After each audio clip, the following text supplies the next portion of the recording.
Hello, my name is Bill Zebedee, and I'd like to welcome you to the Jesus in the Movies and on TV series. This series is dedicated to my mother-in-law, Ann Thomas, who passed away in September 2020. I am basing this series in part on workshops Ann conducted around the world for almost 20 years. I'd also like to dedicate this series to my father, William Wellington Zebedee II, of whom I am named after. Dad passed in February 2021. Enjoy this series. Thank you very much.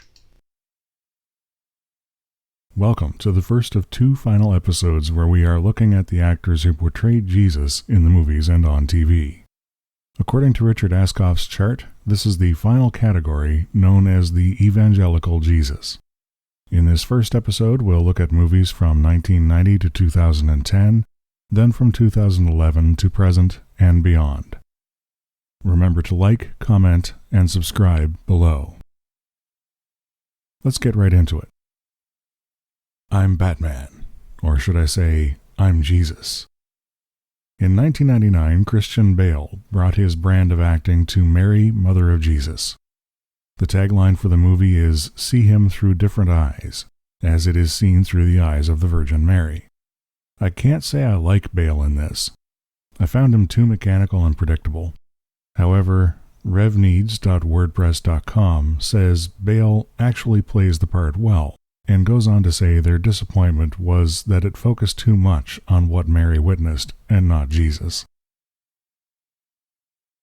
TV Jesus struck again in 2000 with Danny Quinn as Christ in Maria Magdalena, Mary Magdalene.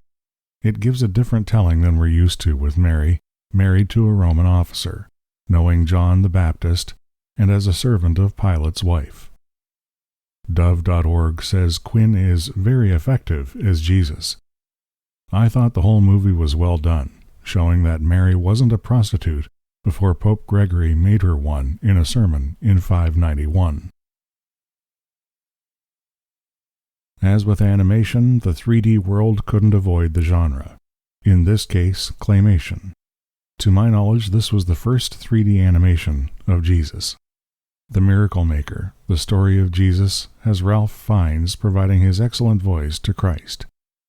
In my mother-in-law's notes, I found a reference that one of the directors, Derek Hayes, is a British Quaker, and has produced a film very true to the biblical record.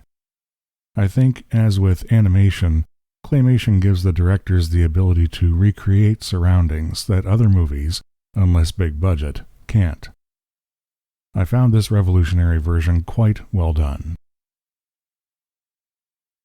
In 2004, Mel Gibson brought his directorial skills to a small flick called The Passion of the Christ, starring Jim Caviezel as Jesus. This movie is spoken only in Aramaic, Hebrew, and Latin. Remember in the first episode I mentioned there were actors whose eyes were magically changed for the role? Well, Caviezel has blue eyes, not brown, as depicted in the movie.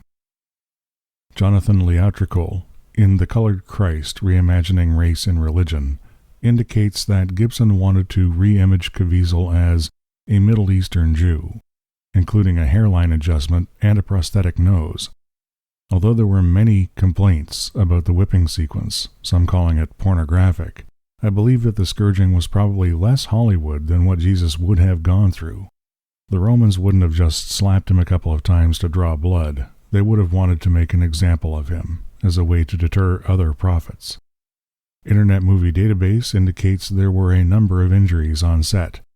During the whipping scene, the actor playing the sadistic Roman made a mistake and accidentally whipped Caviezel twice, leaving a 14-inch scar on his back. During the Sermon on the Mount, he was struck by lightning, and again during the crucifixion. Assistant director Jan Michelini was also hit by lightning during filming in Italy. Caviezel, while dragging the 150-pound cross, suffered from a separated shoulder. As if being hit by lightning during the crucifixion wasn't enough, you may notice Caviezel's feet turning blue. That's not an effect. Finally, Caviezel has been quoted numerous times saying playing Jesus was a major detriment to his career. Next, we have Sa Pietro, or St. Peter, from 2005. This is about St. Peter after Jesus' crucifixion. Jesus in this film is played by Johannes Brandrup. What would happen if Jesus were a black man? Well, we find out in 2006 in The Color of the Cross, starring Jean-Claude Lemare as Christ. In this great reimagining of the story, we see Jesus persecuted not just because of being the Son of God, but primarily because of the color of his skin, which, as I mentioned in the first episode, was a common skin tone in the region. This fact is mentioned numerous times during the movie, with the Pharisees and others making reference to the Black Nazarene several times. I found this movie to be very well done, from the story to the acting to the general premise of the whole script.